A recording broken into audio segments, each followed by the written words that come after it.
আসসালামু আলাইকুম everyone, welcome my channel শখের রাঁধুনি। আশা করছি সবাই ভালো আছেন। আজকের আমার রেসিপি ছোট কচুর ভুনা। এই রেসিপিটা আপনারা ভাত কিংবা লুচি পরোটার সাথেও খেতে পারবেন। একদম অনেক মজার এই রেসিপিটা। এর জন্য আমি ফার্স্টে কিছু ছোট কচু আমি এখানে সেদ্ধ করে নিয়েছি। অবশ্যই হলুদ আর লবণ দিয়ে সেদ্ধ করে নেবেন। এটা এক পাশে রেখে আমি ফ্রাই প্যানে নিয়ে নিচ্ছি শুকনো মরিচ, এলাচ, লবঙ্গ, দারচিনি, গোটা পাঁচফোড়ন, গোটা জিরা, কালো গোলমরিচ এবং সর্ষে 1.5 চামচ মতো।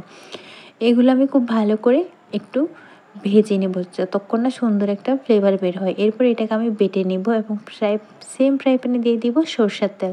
অবশ্যই রান্নাটা সরষের তেল দিয়ে করতে হবে। এরপর এখানে আমি পেঁয়াজ কুচি, সুগন্ধি পাতা আর কাঁচামরিচ, টমেটো দিয়ে খুব ভালো করে এটাকে আমি ভেজে নিব।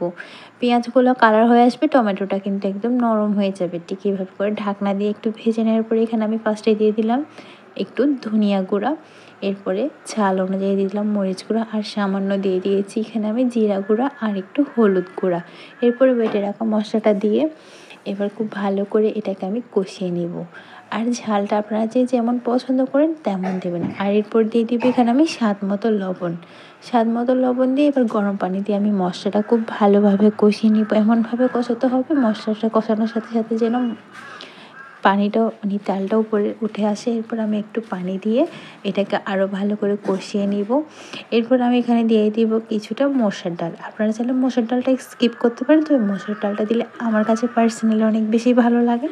এর জন্য আমি এখানে মসুর ডালটা দিয়ে এবার ঢাকনা দিয়ে এই মসুর ডালটা ফার্স্টে সেদ্ধ করে নিব। যেহেতু ছোটো কচুটা অনেকটা সেদ্ধ হওয়া, তাই এটা রান্না হতে খুব বেশি সময় লাগবে না। এবারে পর্যায়ে আমি ছোটো কচুটা দিয়ে এবার খুব ভালো করে নাড়াচাড়া করে ঢাকনা দিয়ে রেখে দিব আরও 10 মিনিট লো ফ্লেমে। অবশ্যই রান্নাটা মিডিয়াম টু লো ফ্লেমের মাঝামাঝিতে করবেন।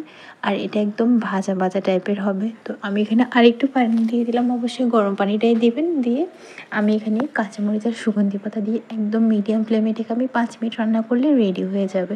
আর ঝোলটা কিন্তু টেনে আসবে। উপর থেকে সাজিয়ে পরিবেশন করুন। আসসালাম।